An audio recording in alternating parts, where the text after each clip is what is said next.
ሰላም ውዶችዬ እንዴት ናችሁ? ያለው አልሐምዱሊላህ። ዛሬ ጽጌረዳ ድራማ ይዤ መጥቻለሁ። ክፍል 3 ማለት ነው። እንግዲህ እናት ከልጇ ጋር ቁጭ ብላ አንድ ጥያቄ ልጠይቅሽ፣ ቦይፍሬንድ አለሽ እንዴ እያለቻት ነበረ ልጇን።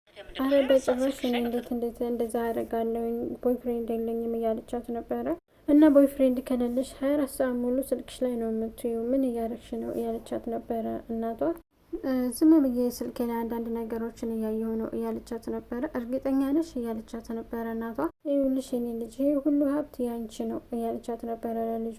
አውቃለሁ እያለቻት ነበረ ልጅቷ።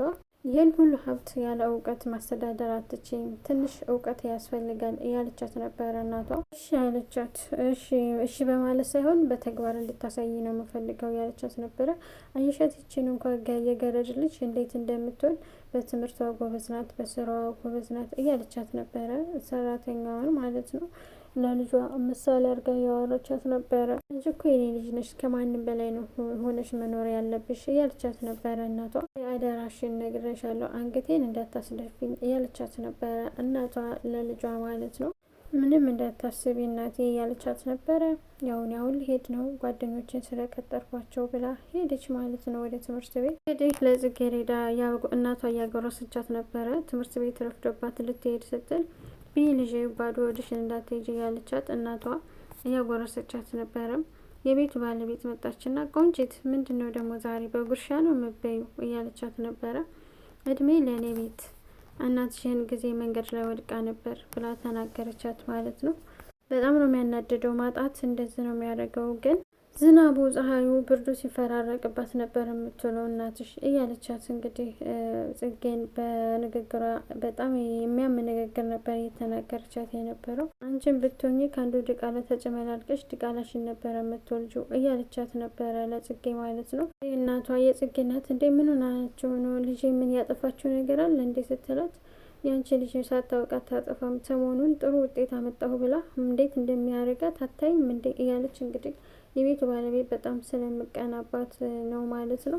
እንግዲህ የቤቱ ባለቤት ያስጠነቀቀቻት ነበረ። ጽጌረዳ ተጠንቀቂ እያለቻት ነበር። ልሷም እሺ ትዬ እያለቻት ነበረ። አዎ እንደዛ አንገትሽን ብትደፊ ነው የሚሻልሽ። ቆይ አንቺ እንደዚህ የሚያደርግሽ ምንድን ነው? ውጤት ስላመጣሽ ነው እንደ ዓለምን የገዛሽ የመሰልሽ እያለቻት ነበር። ሩ ለድሃ ብርቅ ነው ይሄ። የኔ ልጅ ይህን ሁሉ ሀብት እንደፈለገች አድርጋ መኖር ትችላለች እያለች ነበረ። እንግዲህ አንቺ ግን ሌት ተቀን አንገትሽን ደፍተሽ ብታጠኝም እንደኔ አይነት ሀብት መቼም አታገኝም እያለቻት ነበረ ማለት ነው ለጽጌረዳ።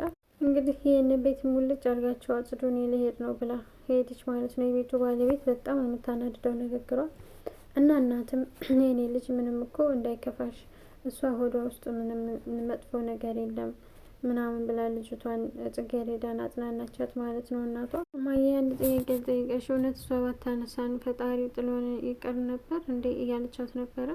እሷንስ ማንሰጠን ፈጣሪ እኮ ነው፣ እንደዛ ታስቢ እያለቻት ነበረ የጽጌ እናት ማለት።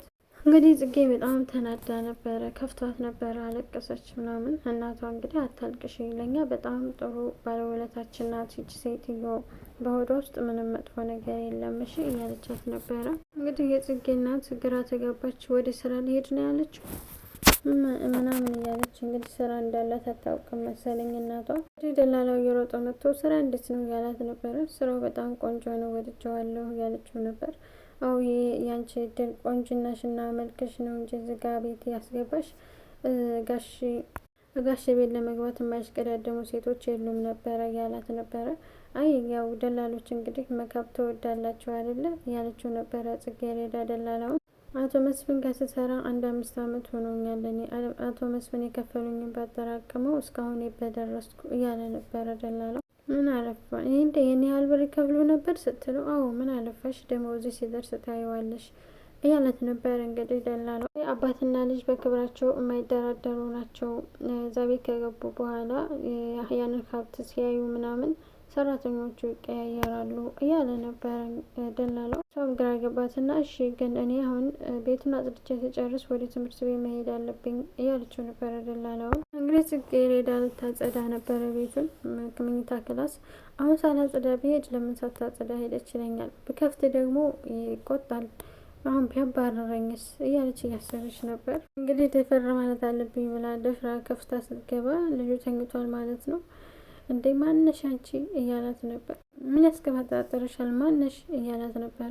አዲሷ የቤት ሰራተኛ ነኝ አለችው። ችግር የለም ግቢና ጽጂ እያላት ነበረ ልጁ ማለት ነው። ደግነቱ እንደፈራችው አልሆነም። ተኝቶ የነበረው ከሴት ጋር ነበረ መሰለኝ። ተነሺ እያላት ነበረ አብራ የተኛችውን ልጅ።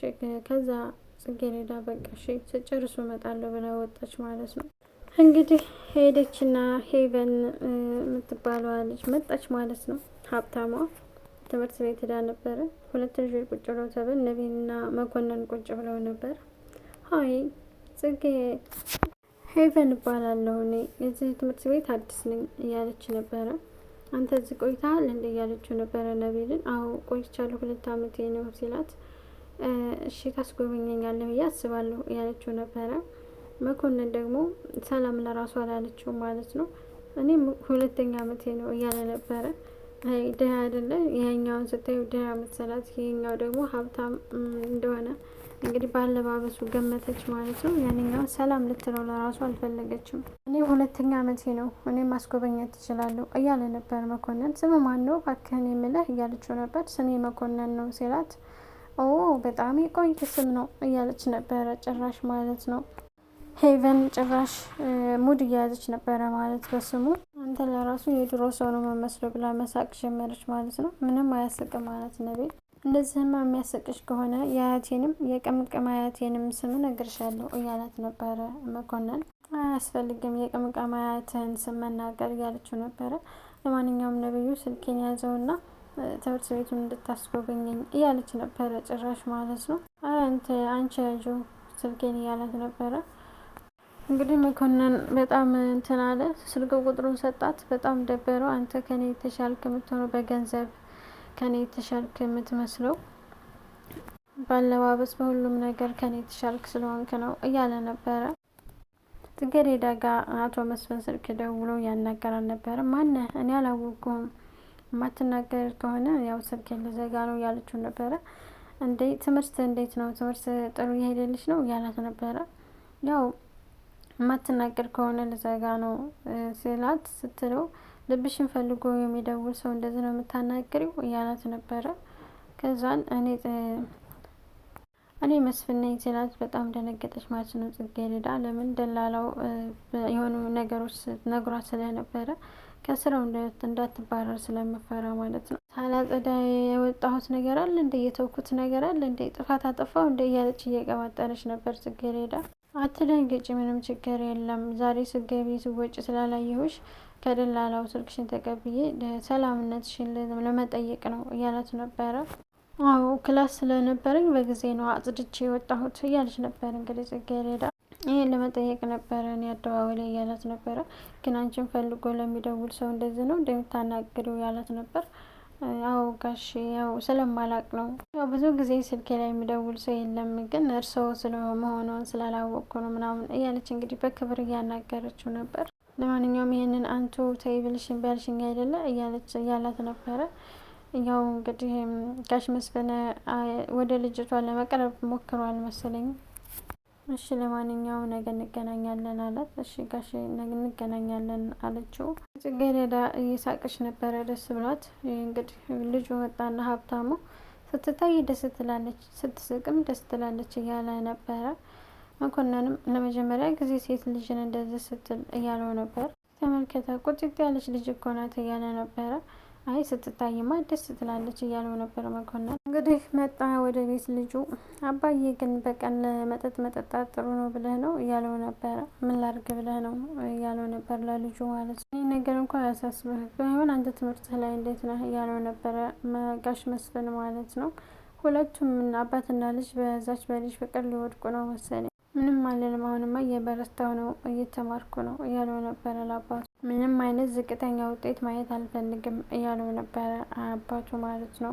ድርጅቱን እናንተ ብቻ ናችሁ የምታስተዳድሩት እያለው ነበረ አባቱ ለነቢል ማለት ነው። ምልህ ገብተዋል አይደል እያለው ነበር። አዎ ከአዲሷ ሰራተኛ ጋር ተዋወቃችሁ እንዴ እያለው ነበረ። እንግዲህ እየነገረው ነበረ ስለ ሰራተኛይቱ። ግን ምንም ግድ አይሰጠኝም አለ ነቢዩ ማለት ነው።